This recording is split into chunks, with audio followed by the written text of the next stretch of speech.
Hello, welcome to another Toybox audio video demonstration video. Let's deep dive straight into multi-mode filter from the recently released Atomic pack. So let's stick a saw through it and see what happens. First of all, let's just look at the front face. We have FM, we'll look at that later. The cutoff knob, we'd all expect to see a cutoff knob on a filter. The resonance knob, which does resonanting things. This shape feature is, we can set up a stack of different kinds of filters and ultimately morph between them, which can create some interesting results, as I'm sure you can imagine. Yes, and we also have this function here, which is a kind of pole selector. In its thinnest position, it is like maybe 4-pole, I think, 4-pole, and its open position, it's 1-pole.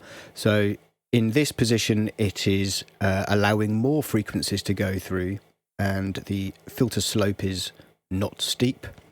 Whereas this filter slope is quite steep. We can almost, we can get an idea of how that affects the filter just by observing it there. And also by listening. So yeah, that's closed, that's a 4-pole, and that's 1-pole. Quite much more open up, but they all resonate, as you'd expect. Key tracking here, keep that to 100% when you're doing sort of filtery stuff, if you like. Some people, when you're doing bass noises, because you might not want the filter to open up fully as you traverse up the keyboard to higher notes, have a lower key tracking value, so not set to 100%, so the filter isn't tracked exactly to the frequency. It's less than the frequency, and because, basically the filter doesn't open up as much, so you maintain low frequency content. So that's just a little trick there for your bass noises. Down here we have a pre and post distortion routine. To the left of the center position we are distorting before the filter, and after the center position, to the right of the center position, we're distorting after the filter. So we'll just put that back on saturation, as that's kind of default. And you can see the waves changing. All that is a saw wave going through. So let's continue diving deep. Let's look now at the models. So let's open the filter up entirely. So we're affecting the signal as little as possible. But let's just look at the raw signal. That's the raw signal. And we can have a listen to it as well. Let's have it an octave lower. And then with the filter, let's open that. Obviously, there's still a lot of high frequency content when the filter isn't enabled. So it kicks in straight away, even at the highest frequency of 16.7 kilohertz. So let's look further. What are we going to look at? Let's look at models. So I don't need to press the note down, because all we're going to be doing is looking at the scope, although I will hold a note down so you can hear the differences between the models. So even without any resonance happening, the models affect the way the filter is processing the raw signal. So this ladder ladder A has a, for observational purposes, I will describe what I see up here as changing from the raw signal, which is very clearly kind of straight lines. So ladder 1 appears to be bending the signal near the edges where the vertical lines appear. There's a bit of a bump there, there's a bit of a bump here. That's no way linear. And ladder B, what's the difference? It's very subtle, but I mean, this as you can see, has peakier spikes at the edges when the signal is changing direction. Ladder C. I mean, the lines still appear to be fairly linear, but there's some other movement going on there, isn't there? So let's have a look at the diode function. Again, there's a little curve on the line here, as you can see.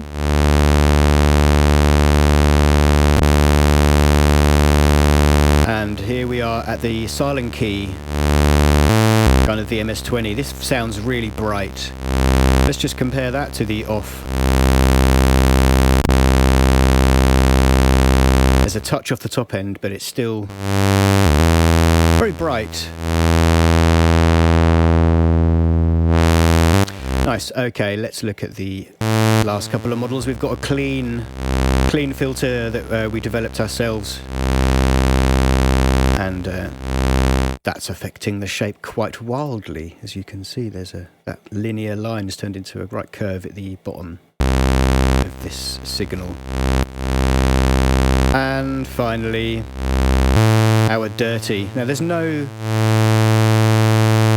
distortion going on this sort of within the filter unit itself. That's just the way the filter's responding to the signal, the way the signal's responding to the filter, I should say. And obviously the more we turn the cutoff down, the more the frequencies disappear. There's one other part of this little filter area. I think I covered this in another video, but I'll just touch on it briefly here, that this high pass function here can, under certain circumstances, drastically affect the way the filter is behaving. At extreme settings, I should say. So, do I need to...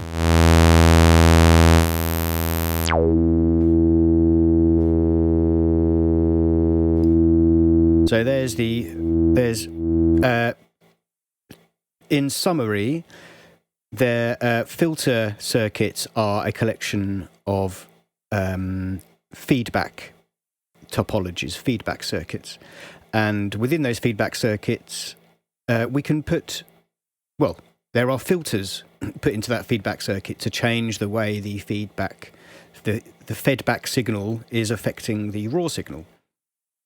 It's all kind of zero delay feedback situation in order to emulate as close as we can the real world of electronics, where there's no sample delay. Everything feeds back instantaneously. But so even in real circuits, in real electronic circuitry, they have filters to they have filters in the high pass filters in the feedback networks that are designed for filters. And so what we've done here is added the ability to take away or add the filter. So we have no high pass. When it's grey, that's not affecting the signal at all. When you click it once, it turns purple, and that's now added a high pass at 30 hertz. And this has now added a high pass. Well, it's changed the frequency of the high pass to 60 hertz. You can hear. Let's get it unstable. And instantly the 30 hertz high pass stabilizes that. And the 60 hertz even more so. It kind of adds even another harmonic on it. Ooh. Let's turn that off. And just listen.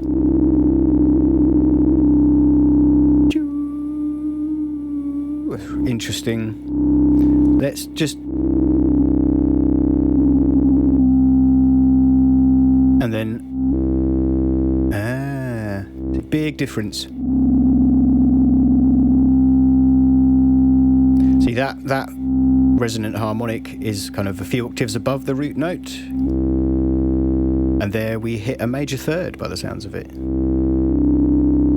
Ooh, breaky. Okay, and obviously this high pass affects all of the models we've got here. So let's just do high resonance values, and you can see the signal changing. That's no high pass, small high pass. Well, 30 hertz, 60 hertz, high pass. Ooh.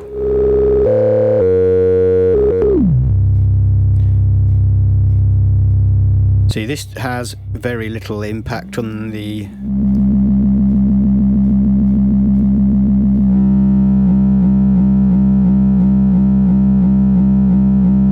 see, no change.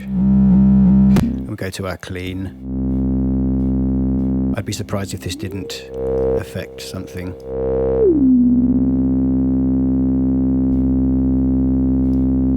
So yeah, here we go. The last filter in the line. It's only small differences, but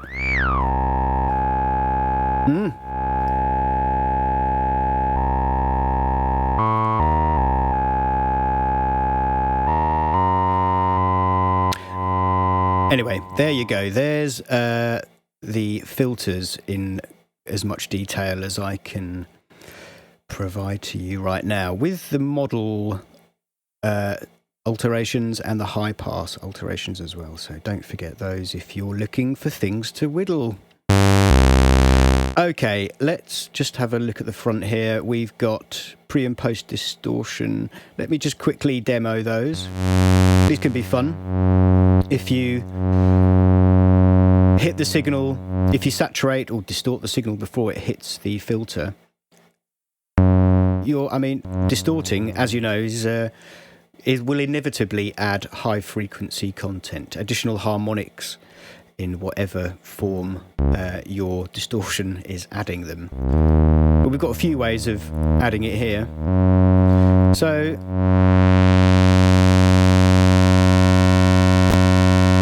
what we've got going through here is a saw wave. I'm just going to add a sub square to this to keep it interesting. I think something slightly out of tune. Yeah, the high saw is slightly fine-tuned. Adds a bit of movement to that, so let's just pull that down and distort the heck out of these. And while I'm at it, I'll demonstrate the asymmetry knob for you as well.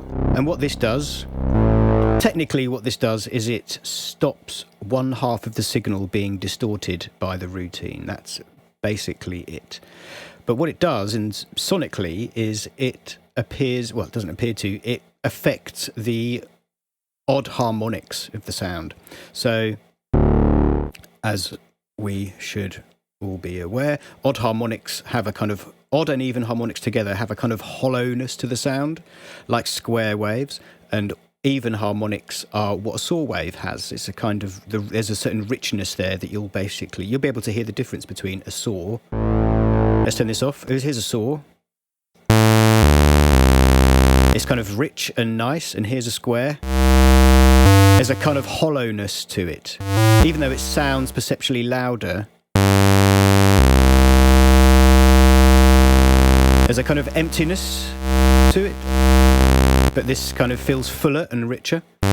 So this asymmetry knob is basically the way it's changing the signal on one side of the signal path. It's only, we can demo it here. Look. So what have we got going through there? We've basically got a saw wave. And let's turn up that as well for a bit of fun. So we've also got a pulse going through there.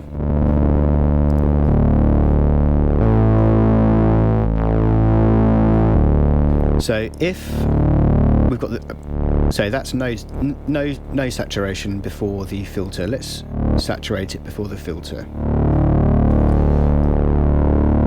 Both sides of the signal are being distorted equally. Let's do something like a clip though, because we can see what's going on clearer. So what that's doing, as you know what a clip does, it's just hard stopping the signal at a fixed value. All the signal can reach no higher than 0.5 or 0.7 or 1 depending on how it's set.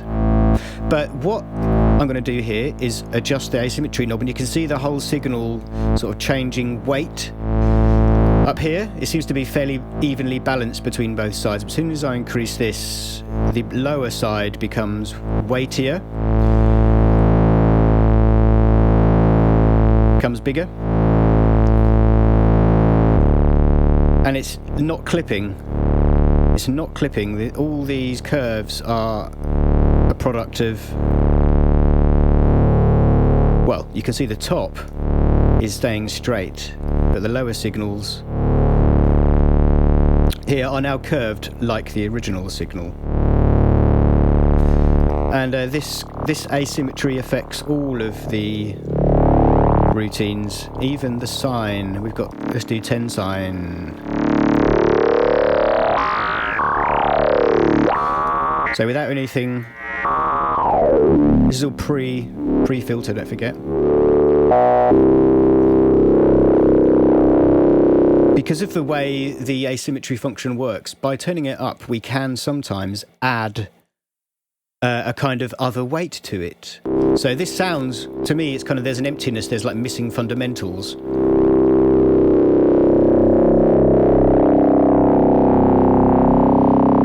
Now there's a different kind of weight happening in the signal, and it just sounds like there's more of a low.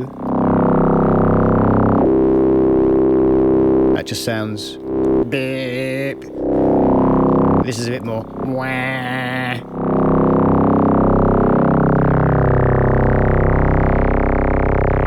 But yeah, so that this asymmetry feature, asymmetry knob, really very powerful, and it affects the signal after we've done distortion as well, if the distortion is post the filter. So we can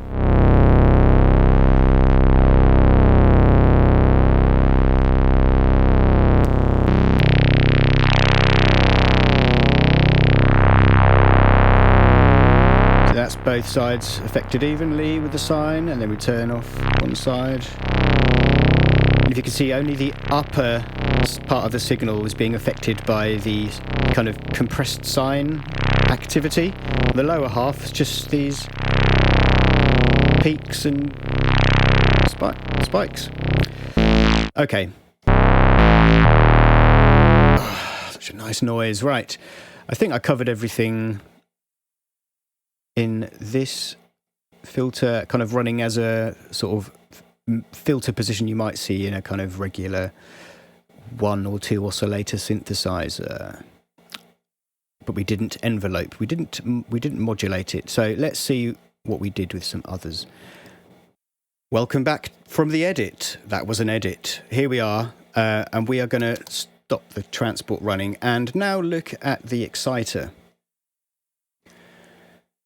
At the filter behaving as a resonator. We're going to put an exciter through it to titillate it, stimulate it. So I think at the moment, yeah, the exciter is this ugly fed back square thing. Coming from here, it sounds like this and looks like that. But if we turn on the filter, what on earth is going to happen? So that's what's going to happen. We are basically, there's no saturation, there's no distortion going on here. We're just going to tickle the filter with a signal, with a pulse, and let the resonance kind of drive it. All of these filters will behave differently across the keyboard. That's just the nature of filters. They all do their own specific thing. And they're all different. So this one works well. Let's just see what mode we're in. I think we should be in ladder A. Oh, we're dirty. Okay. So there's ladder A. Again, this high pass feature will also affect the way the resonance hangs. Change in pitch there. Could you hear that? Even more so.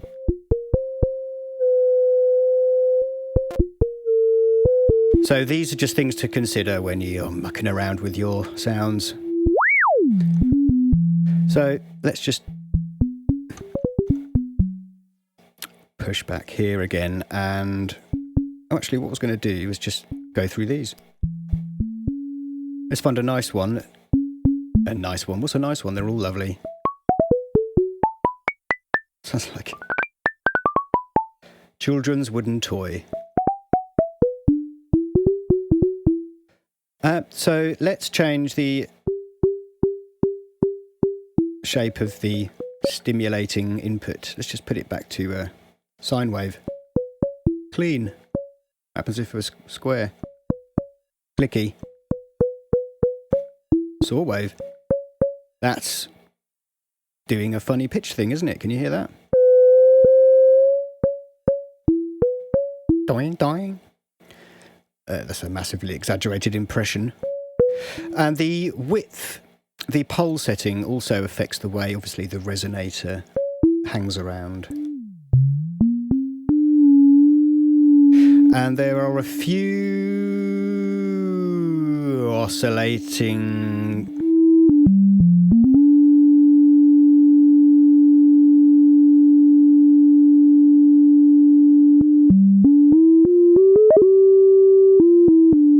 some of the filters behave differently when it comes to high resonance. So some of them, when you increase the resonance, will change the pitch. Like what, that one goes down, and there's another one later on, I think, that goes up.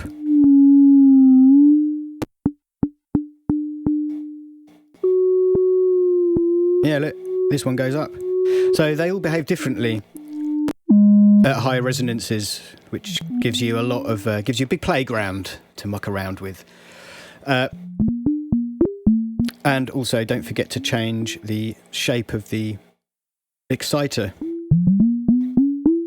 That's nice.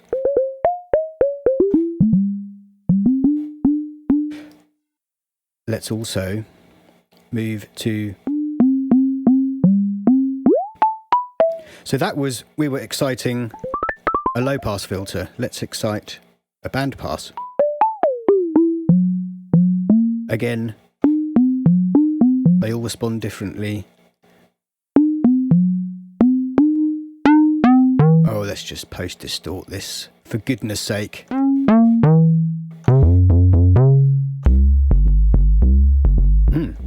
That's some bass there. You like a bass?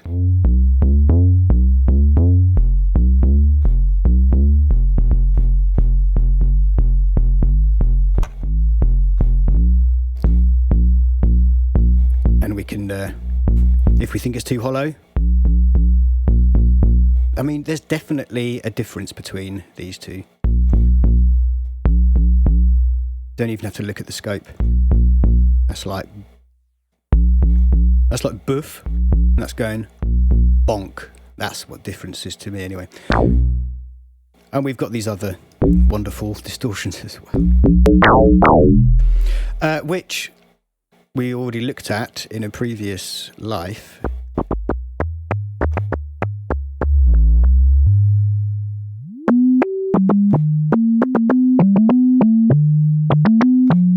But distorting the signal before it hits this self-oscillating filter changes stuff.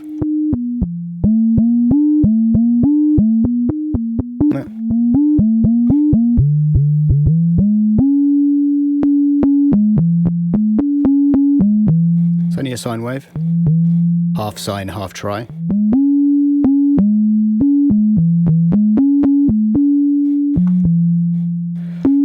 And there you go. That's the sort of exciting the regular... I think, actually, let's just quickly... I don't often do this because it doesn't turn out very well. It depends on the signal, I suppose. So why not self-oscillate a high-pass filter? Oh, that sounds weird.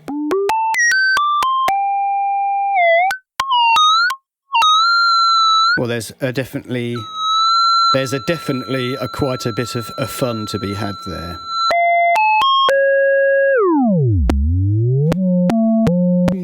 Yep, yep. And obviously you can choose to blend that high pass, for example, with a notch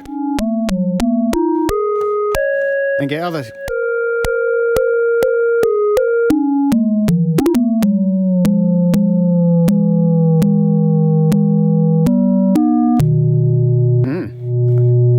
Interesting.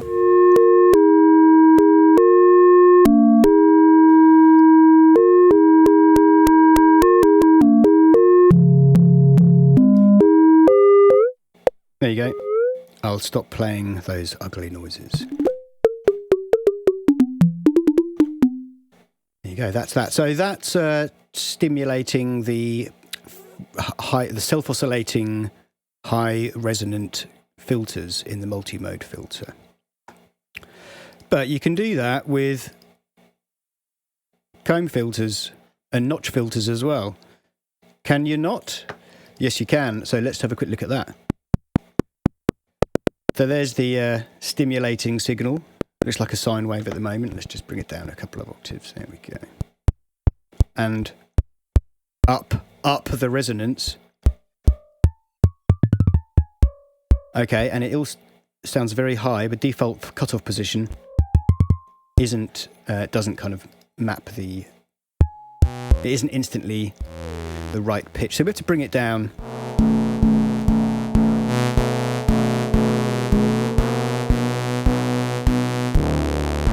That sounds like an octave too high, but it'll do for the moment. Let's turn FM down. And we can change the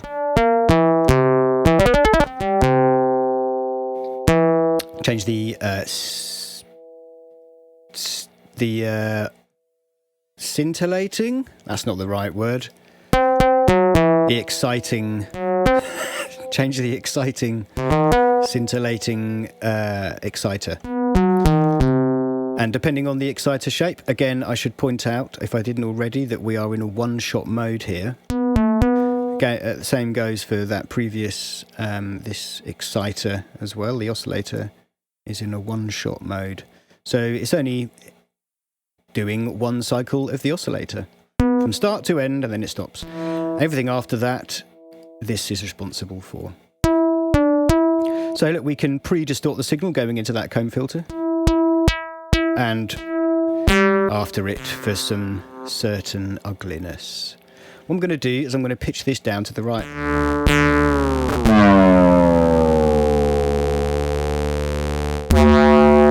Oh, lovely. So,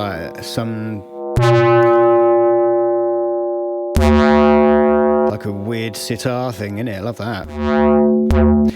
In comb filter mode, this slider is a damper.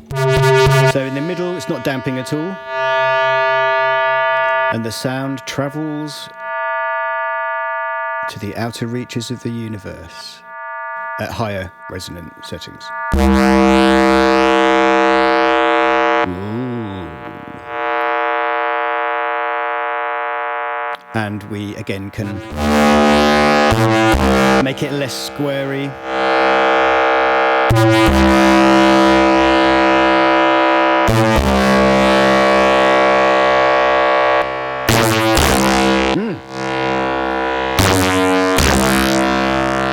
An octave below. Let's dampen that a touch. Nice. Beautiful. Let's reset that. Just hear the raw signal. The asymmetry doesn't affect the undistorted signal, only when it's going through a distortion network. I think it's time. Yes. Notch filters. So let's go up a few octaves.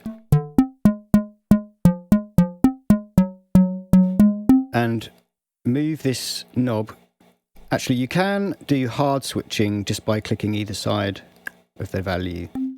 So now we've just got two notch filters.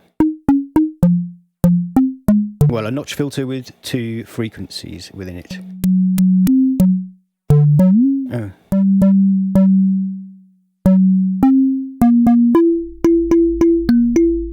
Ooh. And you can sit midway between a 2 and a 6 notch filter. Add some interesting side harmonics. Let's just change this. Ooh.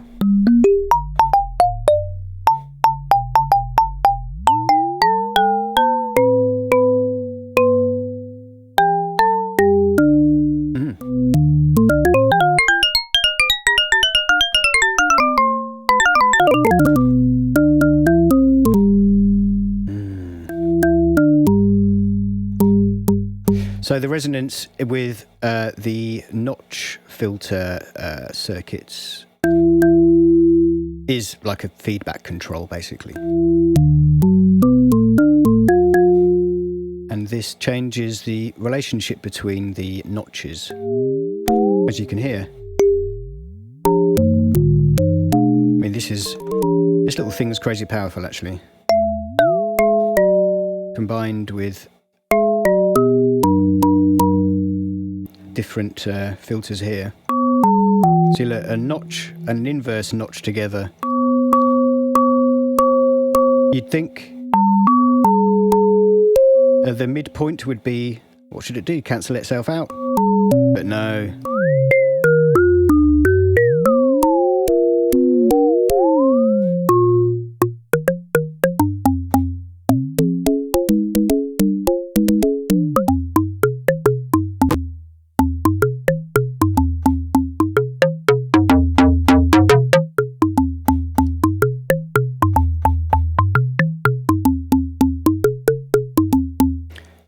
And of course,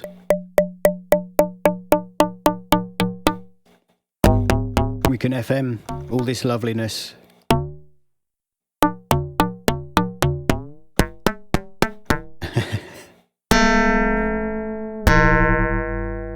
Although people might advise you not to, I would never say that. FM everything.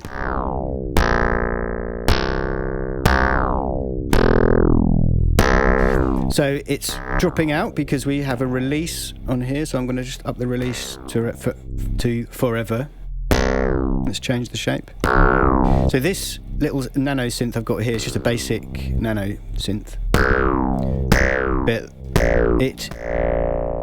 it is the shape of the FM.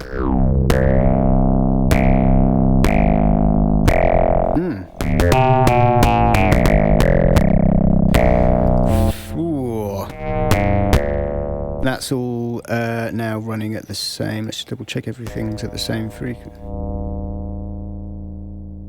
Oh, well, because the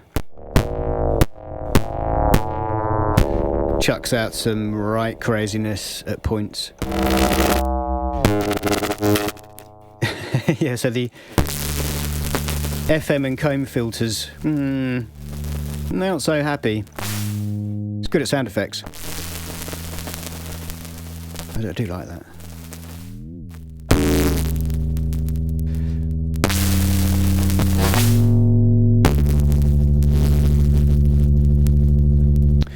But the notch filters are fine with FM. It's just that because FM is best, like good, nice, useful FM. FM is good when for kind of making musical noises with is when the fundamental frequencies and the kind of the frequencies that are coming out of the machines are harmonically related. That's when FM stuff sounds good. If we just select a notch filter and do no FM on it, right, it's doing a notch filter thing with a slightly resonant. You can hear two different notes there. But one, boom, boom, boom, boom, one's going up as we expand the thing and one's going down. Boom, boom, boom, boom. And because neither of those frequencies are going to be the actual cutoff frequency, you might need to adjust the main cutoff here or the frequency of the FM oscillator here so that they are more related. Because at the moment, the distance between these two notch peaks is the static frequency, is the center, as it were. And so we could let's put them in an octave. Let's do a little thing here. Let's put them an octave apart. There you go. Sounds like an octave. Let's just try a little further and then pull back. Yeah, that was. Boom. And let's tune it to. Okay, well, let's not do that for the moment. Let's just do. Okay, actually, let's do this another way. We'll make sure it's back to 131. That's the kind of center setting for the cutoff so that pitch tracking works okay. And if I FM that signal, it's going to go ugly because these peaks are resonating frequencies that are equidistant, the same distance either side away from the center frequency. So they're going to if the center frequency, for example, is C, then these are going to be more like an F sharp, which is nothing to do with a C. And anything near, an F has a harmonic relationship to a C, but an F sharp does not. So it will not sound pretty, and it just won't be able to settle. It won't know what it's doing. Can you hear? I mean, it's lovely, but it doesn't know what it's doing. So let's turn.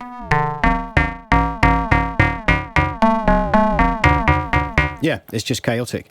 So we should now adjust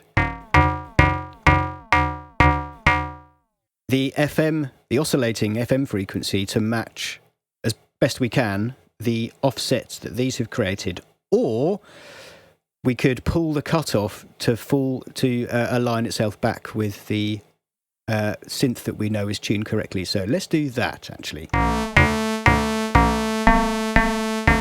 Let's turn the FM down.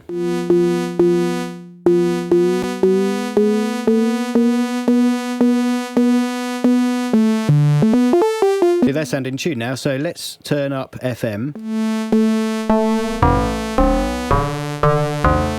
Let's turn this synth off.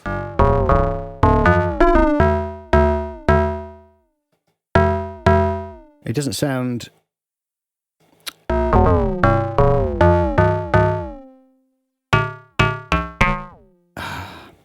because this is changing volume. It's fading, even though I've put the release up on max. So let's just quickly replace that with a basic oscillator. This won't take 2 seconds, and so we put the pitch in there. We want the gate to line up, and we can out it into the FM and delete that guy.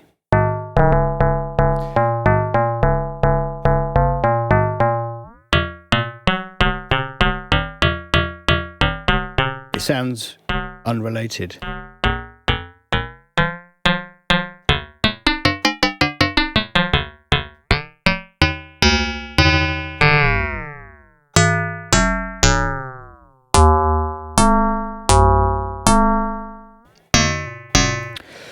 See, there's complex stuff going on when you frequency modulate notch filters that are spread away from the center frequency. So it will take some experimentation, basically offsetting the filter position or offsetting the FM frequency, which I didn't do here.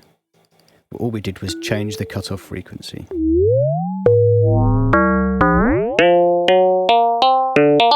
Oh, there you go. That sounds static. So that's FM on a 2-notch filter. Actually, and there's loads of pre-distortion going, so.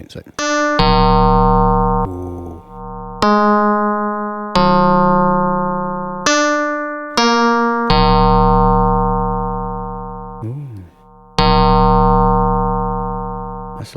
It's like a bell. It's like a bell. Okay, thank you for observing the last 40 minutes of silence in order for me to talk. I think I covered everything there. Yes, FM, comb, notch, regular usage, all the models, high-pass filtering. Did I do this? I shall do this and show you that you can change the depth of this shape knob just by reducing. So if you have only 2 on, then this goes from 1 to 2. It just makes it easier for you to find a sweet point between 2 shapes if that's what you're looking to do when they're not the same. That's noisy. Snapshots here. You can load some kind of pre-built filter sequences up there. And I think the session is over. Thank you for watching this instead of one episode of Next Generation, of Star Trek Next Generation. And yeah, let me know if you've got any questions in the comments below. Thank you for watching. Enjoy your day.